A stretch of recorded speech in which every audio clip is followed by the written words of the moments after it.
Hello, you are listening to From McClay to Zama. I'm your host, Karen Miller. This podcast is about the adventures of two women from Harrisburg, Pennsylvania, who worked for the U.S. Army at Camp Zama, Japan, from 1953 to 1955. Their stories are told through hundreds of letters written home. Episode 30, letters 89 to 92.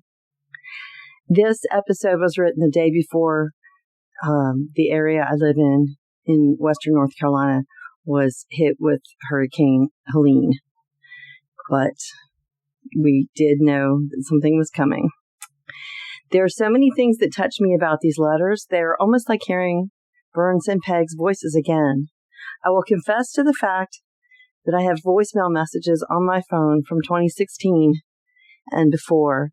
There are 9 messages that Peg left me, and I've left them on there all these years.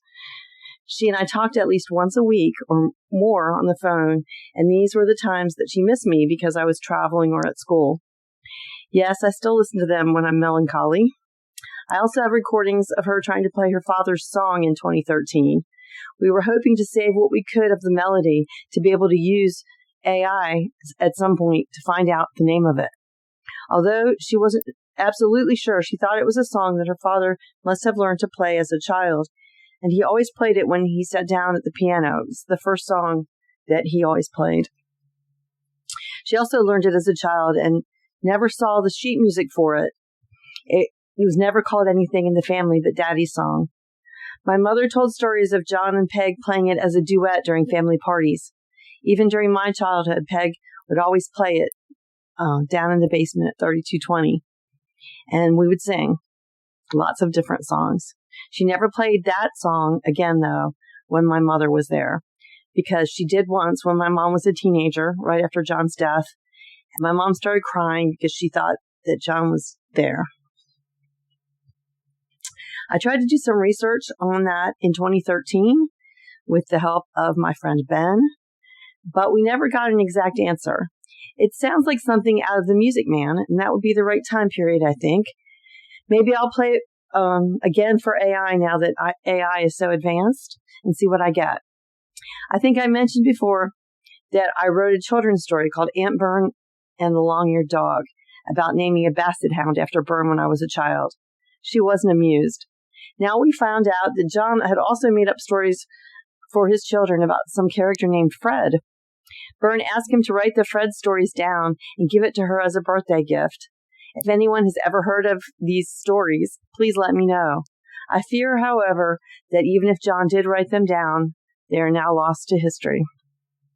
As I'm writing this episode, we're about to be visited by Hurricane Helene.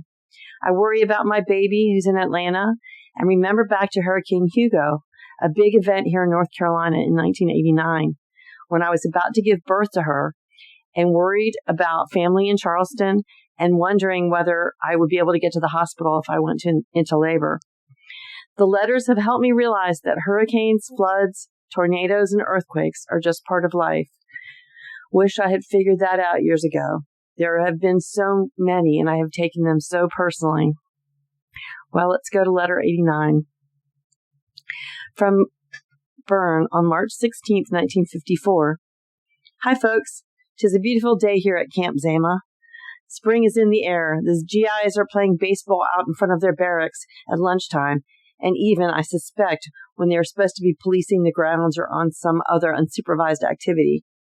Today we're having a retreat review ceremony in honor of some general or other, and if it were not necessary for me to stay put in the absence of Mrs. Cartmel, I would surely wander over to the parade grounds just for the excuse to get out in the balmy outdoors.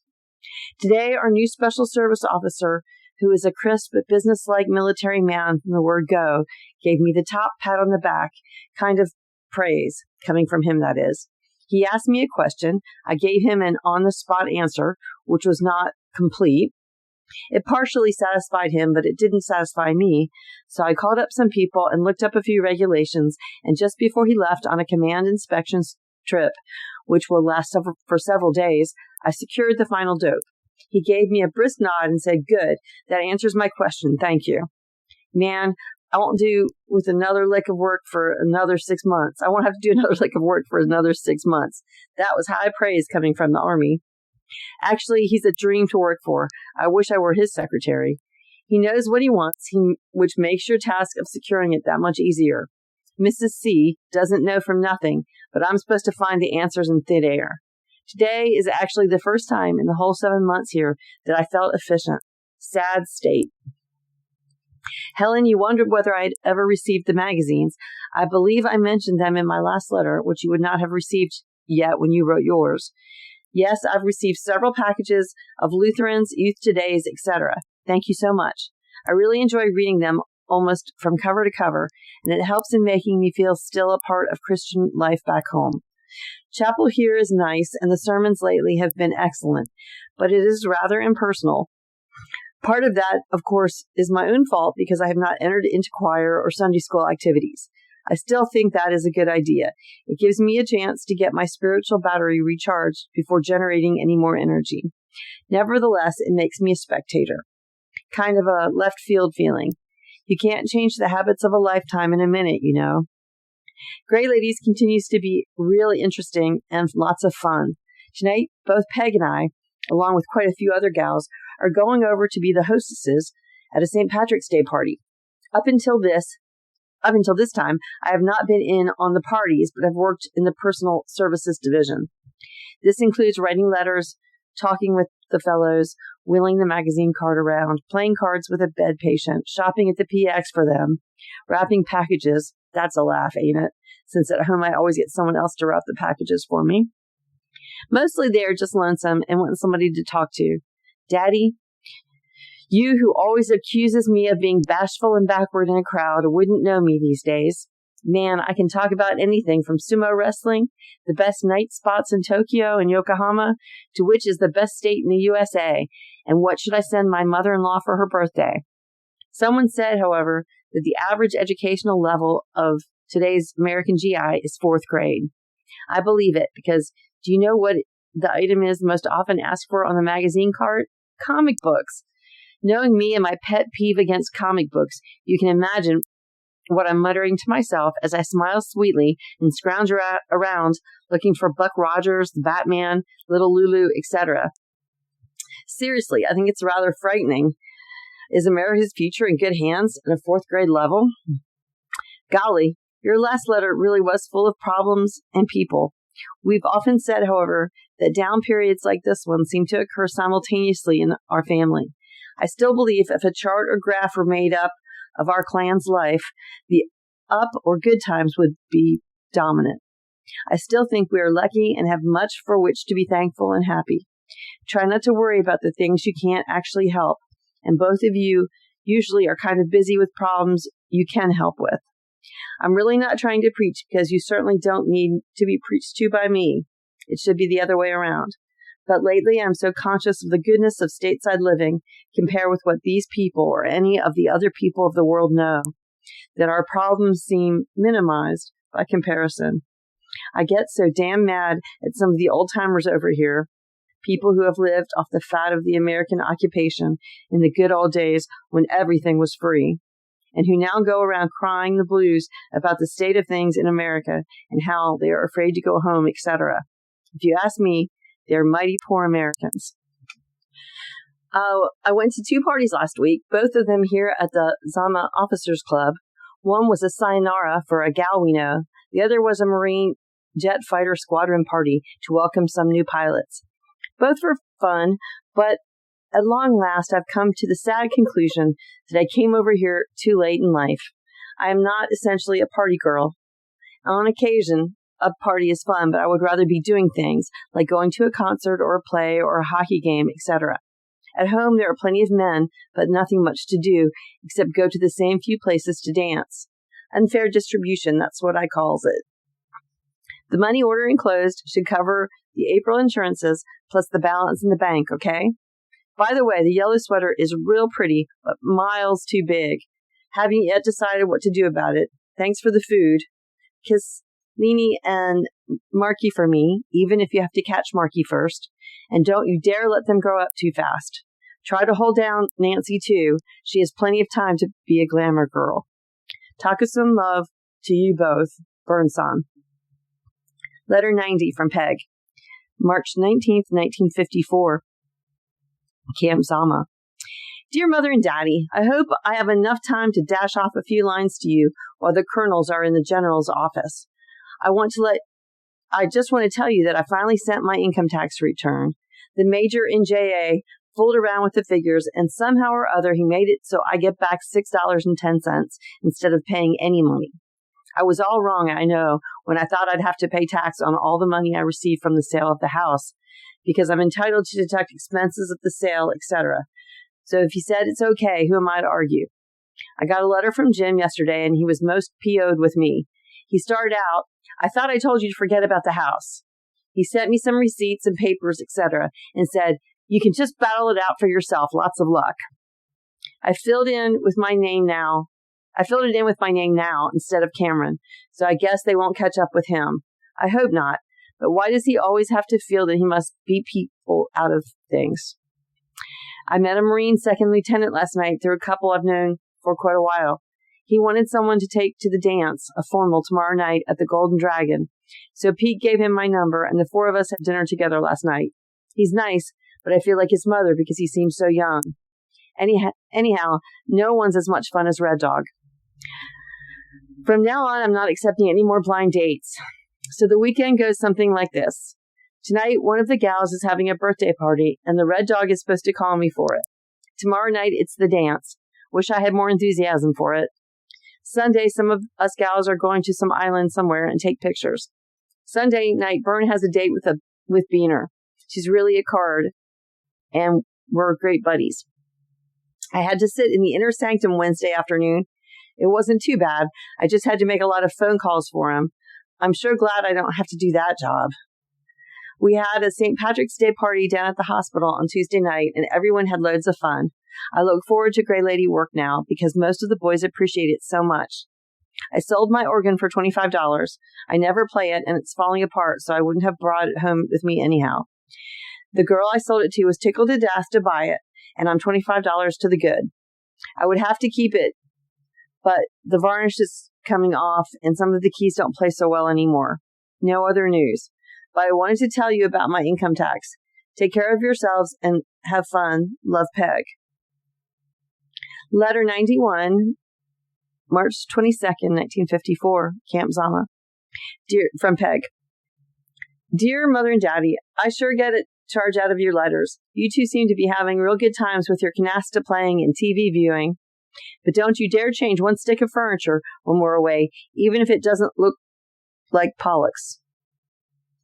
They don't have as many visitors as you do, least the kind who make themselves at home like yours do. Those two kids must be quite darling. Marky's letter is so cute. I got more of that wonderful cheese from Pete today for my birthday. Bless her heart. If I have time, I'm going to write her tonight, but I want to go to the second show. Boy, am I tired. Colonel VT was in Korea for 2 weeks and got in this morning. When I walked in the office, he and Colonel Bob were talking together. Colonel VT looked at me and said, "Why, Peg, you look wonderful. You must have gotten a lot of rest lately." I said, "Colonel, I'm so tired I can't put one foot in front of the other." Colonel Bob said, "Well, then why don't you try walking backwards? He's a real cutie except when his ulcers kick up, and then he's a rip-roaring cussing colonel." Why am I so tired? Well, I've been on the go. Thursday night I had a date with my son, the Marine lieutenant, who I told you looked young enough to be just that. Friday night, a gang of us went into Haramachida to have a birthday party for one of the girls. And Saturday night, I went to the formal. It was real nice. I went with Junior and another couple. Most of the people who go to these formal shindigs are stuffy colonels and brown nosers. So this GS4, low man on the totem pole, felt like dancing. So Junior and I jitterbugged. Then Pat and Shirley told me to ask the orchestra leader to play the bunny hop and said I was to lead it. So I did. And there we were, GS4 at the head of the line with Junior. Pat and Shirley right in back with a long string of colonels and lieutenant colonels and majors and their wives all hopping around the floor like so many mixed up rabbits. Oh, well, it did them good to get shook up for a change. I stopped in the Golden Dragon last evening, and Tommy Palmer, the orchestra leader, came over to me and said that it was a fine bunny hop, and I was to be congratulated on getting it started. I said, "'Twas nothing, sir," and he said that it was the longest line they'd ever had in the Golden Dragon. I might not be rich, but I sure have fun. Yesterday, Bern and Mary and I went to Inoshima, an island that you get to by crossing a footbridge. We started out about 11:30 from Yoko and took a cab to Fujiyama, living it up a little, but it only cost 1,200 yen. Then we walked around Fujiyama for a while and took some pictures. So when we were ready to leave for Inoshima, Mary asked some young fellows, Japanese, how to get to Inoshima. After much pidgin English Japanese, they said they would just take us in their truck. Very well. The three of us climbed in the cab of the truck with the driver and went bouncing down the road with his buddies in the back. You should have seen the natives stare at us when they saw 3 American girls with a boysan. So we paid him 30 yen and a pack of old golds, and everybody was happy. Inoshima is a lovely place. It was a beautiful day, which made it all the nicer. We bought oranges and loaded our cameras and started to walk. The island is across this bridge from town, and the town is situated along the coast, so the scenery was just gorgeous. When we got to the island, we had to climb Takusan steps to get to the top. After much huffing and puffing, we finally made it and thought we did a real fine job, little knowing what was ahead for us. At the top was a shrine with some tables around it, so we ate our lunch there and rested some more. Then we started walking, steps up and steps down, and walk. There were just scads of little tea shops and stores scattered all over the main drag, and we browsed through them. Finally, we got to the other side of the island, and lo and behold, we could look right out on the ocean and walk around on the lava beds that are at the front of the island. We rested there. So we found a cave and paid 20 yen plus 10 yen for a candle and went in, but it was very dark, so we didn't explore. We thought that for sure one of the tunnels would lead to the bridge side of the island, but nothing doing. To our dismay, we had to climb up the steps. Then we had to come down and walk up and down some more. My gosh, I wish you could have seen us. We looked like we were 90 years old. So we finally got back to the bridge and to the town. And then we took a cab back to Fujiyama to get a train. We asked the ticket agent how long we had until the train left, and he said 2 minutes. So we grabbed our tickets and ran. That doesn't sound too bad, does it? But get this. The track for our train was separated from the station by a bridge across some other tracks, and we had to run up the steps, across the bridge, and down the other side. Then, when we got on the train, we had to stand because it was so crowded. Needless to say, the muscles in the back of my legs hurt like a toothache. So do burns. Anyhow, I took a lot of pictures, and I hope they turn out okay. We really enjoyed it, though, but I just don't know how I'll ever climb Mount Fuji. I'm determined to do it, though. Maybe I'd better go to Inoshima every weekend and practice. I'm waiting for my dressmaker again. Then I must wash my hair, and maybe I can make it the second show. I haven't seen Jeanette since she started working in Tokyo, and I miss her. Maybe we'll go in this weekend, but frankly, I do not like Tokyo. If I never went there again, I wouldn't mind it a bit. But I do like smoky yoki. I guess there isn't too much other news. I really had a good week last week, so now I'm happy for a while. My date Friday night was with Red Dog, and I still like him the best. I was as busy as a one-armed paper hanger with the hives at work today, and I will be so for a while. But that's better than doing nothing, and I don't mind a bit. We don't Grey Lady until next Sunday, so I can't report on that. I'm going to take the clippings you sent me and show it to the Red Cross gals. Does Joan McFarlane get any special concessions? Mac looks good. Enough of this. I must go to the Benjo. Give everyone my love. Peggy-san. March 22nd, letter 92. Dearest folks, oh, my aching Charlie horses. We celebrated the first day of spring by taking both cameras, our best walking shoes, some ham sandwiches, and ourselves to Inoshima. So this one must be from Bern, which is a resort somewhere like our shore towns of Ocean City, Sea Island, etc. The weather was most pleasant, warm and sunny, blue skies, and we all thoroughly enjoyed the expedition. However, we walked almost constantly from about 11 o'clock until almost 4 p.m., and not just walking on level ground either. The shrines and shops and gardens and tea houses all built on the high hills overlooking the water, and I'm positive we climbed 3 million steps. There was a beach to explore, some huge caves to tour, but the pitch darkness of the interior and damp drippings from the sides made all of us turn around and come out instead of completing the tour. We took about 3 rest stops at various tea houses, drinking black tea at one, which catered to those crazy Americans who don't like green tea, when everyone knows that is the only kind of tea to drink, and having a bottle of beero, as they call it, at another place. I don't care much for the beer, but it is infinitely preferable to any of their soft drinks, and bottled in a much more sanitary manner. There were fishing boats to watch, artists to kibitz, children drawing pictures in the sand, and Takusan Japanese people to watch as they too enjoyed a leisurely day at the shore. And believe me, to see the Japanese at leisure is not a very common experience, for these are very hardworking people. Which reminds me of another experience. I went to the new beauty shop, which is just opened right back of our billet. It is a large, clean, beautifully kept shop, and I was one of the first customers, so I was talking with the head gal, who could speak English very well. She was explaining the hours, that they were open until 7 each evening and 6 on Saturday, and that she stayed an hour later to supervise the cleaning up before taking the hour-long train ride to her home in Tokyo.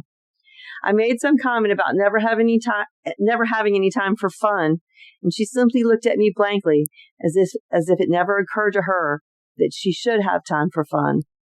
It made me feel slightly ashamed. We gripe so much when we actually are the luckiest people in the whole world. Helen, have you read the March issue of Lutheran Women's Work? Miriam sends them to me, and when I was reading through, I saw an article on page 42 called The Storyteller of Tokyo. Look up your copy and read it. Actually, these men are to be found more often out here in the country because such places as Zama have little recreational facilities for children. I have seen many of them, and I am simply fascinated. Naturally, I can't understand a word of what they're saying, but they make such weird expressions and change their voices from a blood-chilling growl to a high squeak that I'm spellbound and usually forget that I was in a hurry or that I'm supposed to meet someone at such and such a time. I try to stand back so that children can't see me because I love to watch their faces when they're being completely natural. We hope to get some good pictures of this activity one of these days. Show the article to Daddy. He would make a fine Kamashibi artist. Why don't you two really work on the Fred stories? You have the children around to tell them to, rather than trying to remember them cold, and they are much too good to be forgotten. I'd love to have them preserved just for the family. Why don't you make this my next year's Christmas present, or better still, this year's birthday gift? Now, Daddy, be serious and think about it. I'd love to have you write them down. I was so glad to get your letter today and find that things sounded much more cheerful than last time. What I wouldn't give to see that Marky and Marlene, though. Tell their ma to take some more pictures right soon and ship them over. Recently, I wrote to Isabel and mentioned that I had sent Daddy some records for his birthday. I invited her to bring Merle and come up sometime to hear them. I hope that was okay to do. I know that none of us like him at all, but she probably is in need of a friend right now, and I do like her so much, so I thought maybe you would be nice to him for her sake. I'm not really looking forward to being in his company a lot when I get back, but I'm not going to lose Isabel's friendship either, so I'll just discipline myself to tolerate him. You too? Daddy, you might like to explain to Marky and Leanie about fortune-telling birds, which they train over here. At Enoshima, Peg and I saw this crowd of people watching something, so of course we got nosy and went over also. A young Japanese lad had trained 2 birds, something like parakeets in appearance, although not so colorful. We gave the boy a coin, and he told Tony to come out of his cage. He handed him the money, which he took in his beak. Then the boy told the bird to go over the little miniature shrine on the other side of the table, ring the bell at the entrance, open the 2 doors, select a rolled-up scroll which had a fortune written on it, bring it back to the perch or rail in the center of the table, break the tape which sealed it, and turn it around 3 times for luck, and then hand it to the trainer. All of this Tony did with very little prompting from the boy. Once, when he was going into the shrine, he forgot to ring the bell, and the boy said softly, "Show not, Tony." Wait a minute. Take it easy. Come back and ring the bell. Actually, that little bird shook its head as if disgusted that he forgot and came back and did the performance properly this time. Really cute. I'm going to Heiko and put this in the box before the next mail. More later. Here's some money from my account. Love, Bern. So I read this article about the fortune-telling birds that I found written October 28th, 2021. And I thought I would share it with you, and I will link it on the podcast website. But the basic gist of it is that this is a lost art, and that there aren't many of them anymore. But it was an old practice. And so it's a lot about luck and looking to the future. And I think it's a neat article. I hope that you enjoyed this episode. Also, if you heard planes in the background or helicopters, since the hurricane, we've had military and other kinds of helicopters flying over the house constantly and landing at the nearby airport. My town is one of the central parts for the relief effort to go farther west. So helicopter sounds have become a way of life for us. I hope you're enjoying the podcast. And if you are, please subscribe in Spotify. On Apple Podcasts, hit the plus button in the top right-hand corner and rate. This will help my listeners find my podcast more easily.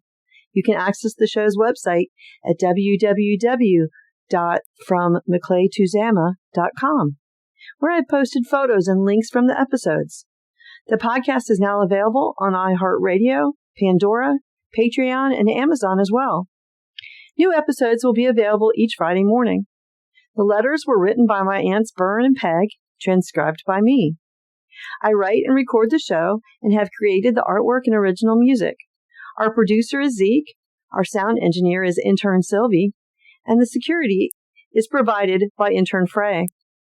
Thanks to my great-grandparents, John and Helen, who loved us all and thought it was a good idea to save the letters. All rights reserved, 2024.